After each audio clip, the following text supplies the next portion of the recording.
It's your boy J Pips, and today we're going to go over a very simple concept that's going to give you a huge impact in your daily trading.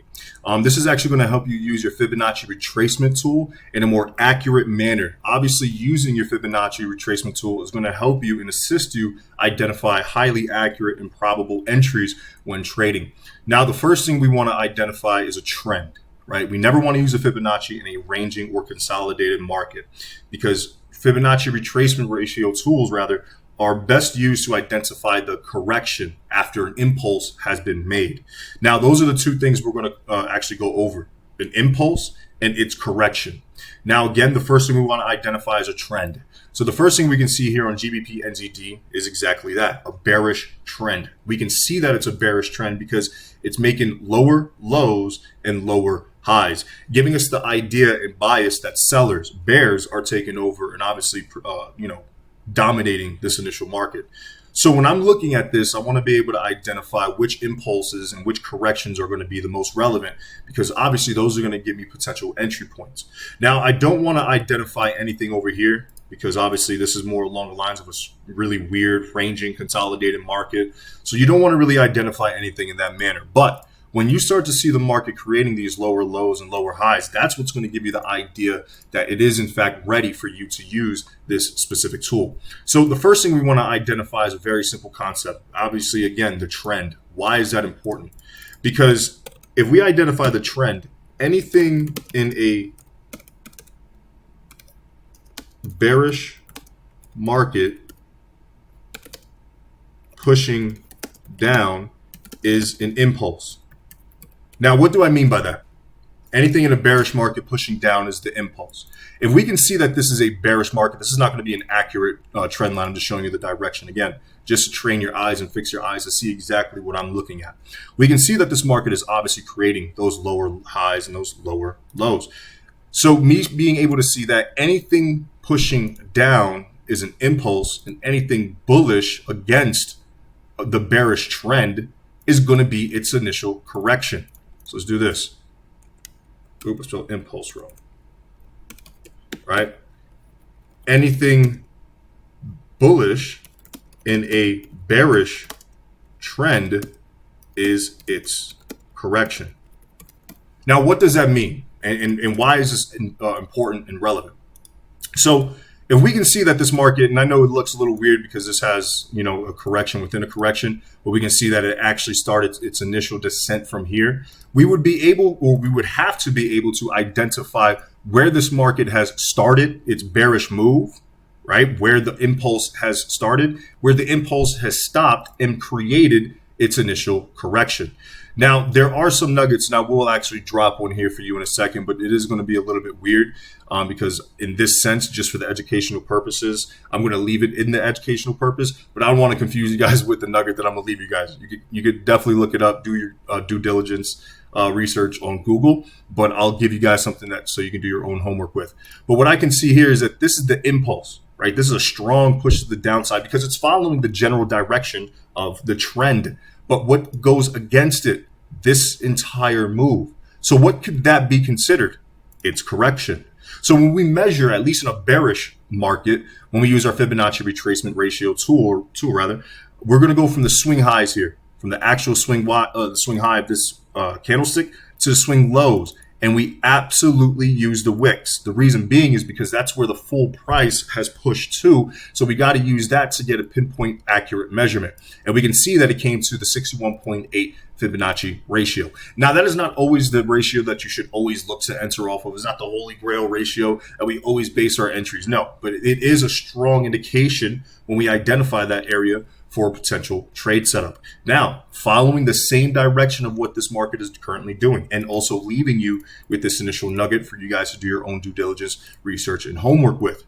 What else can we identify being an impulse? Well, if we know this is an impulse and this is its correction, what else can we identify? I'm gonna give you guys a few seconds to look at it. Perfect. I'm pretty sure a lot of you guys got it. No, I'm fucking with you guys. So we can see that this is another impulse. Does that make sense? If that's an impulse, what do you think this is? Because this is going in the direction of a bearish market. So we can tell that that is the full impulse. That from here to here, it had 100% energy and then it tired out. It got 0% here. And so what should we do? We should take our Fibonacci retracement ratio, or tool rather, from swing high to swing low. And we can see the 23.6 Fibonacci ratio being respected. Now here's the nugget and here's the homework. The 23.6 Fib ratio is not really considered a full impulse, right? Or a full correction rather. So when you see something like this, you would really want to identify the next initial move or the next initial low to see where exactly it comes into. And it's supposed to actually reach the 38.2 Fib ratio in order for it to be considered a full correction. But we don't have that right now. But I'm going to leave you guys that for homework. I really want you guys to do your due diligence. So the reason being is because when you do your own research and you do your own studying, you retain that knowledge a lot more because you're interested. You're more engaged because you really want to learn that. So I'm gonna leave you guys with that little nugget. But again, since it's a 23.6 Fib ratio, it's not really considered a full correction. But we're going to use it just now for educational purposes. Why? Because it is a bullish move in a bearish market. But what do we have here? Same exact thing. Is this not a impulse and its correction? It is, because this is a bearish move going in the direction of the current market, and this is a bullish move going against the initial market. So again, same idea, swing high, swing low, and we get a general idea of where this market is most likely going to correct to. Now we can do that for days in the bearish market, but we're actually going to come over here, find a bullish idea. And we can currently see the same thing. We want to identify fibs in any trending market, not just bearish, but also bullish. So it's going to be the same concept. We want to be able to see the market creating higher highs and higher lows. And just looking at this and using common sense, we can see that. We can see that it's currently creating higher highs and higher lows, being more along the lines of a bullish market, at least in this general time frame, in this general aspect. So if I'm going to be able to identify anything, again, I want to see where the impulses are and where the corrections are. So the same concept here.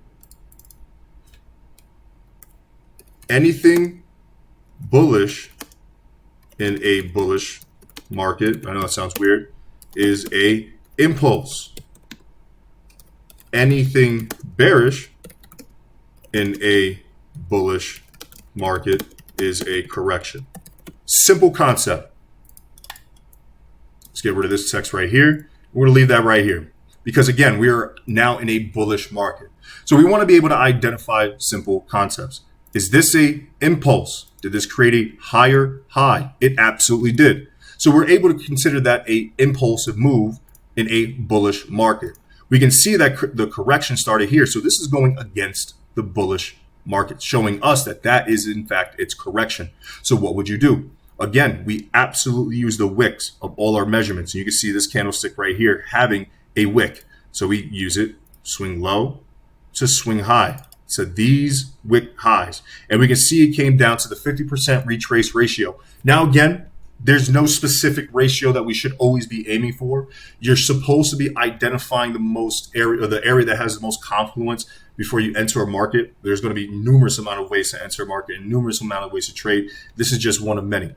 So being able to see some confluence around the 50%, you could have identified other forms of, technical analysis using whatever indicators and strategies that you may have. You could also incorporate this idea, and you can see that the correction started its next impulse from that area. So what would you do? Same thing, impulse, initial correction. So that we use the same concept, swing low, swing high, and we can see it came back down to an initial ratio, again respecting right above the 38.2, cannot break below, but even came back down to respect the 50% fib ratio.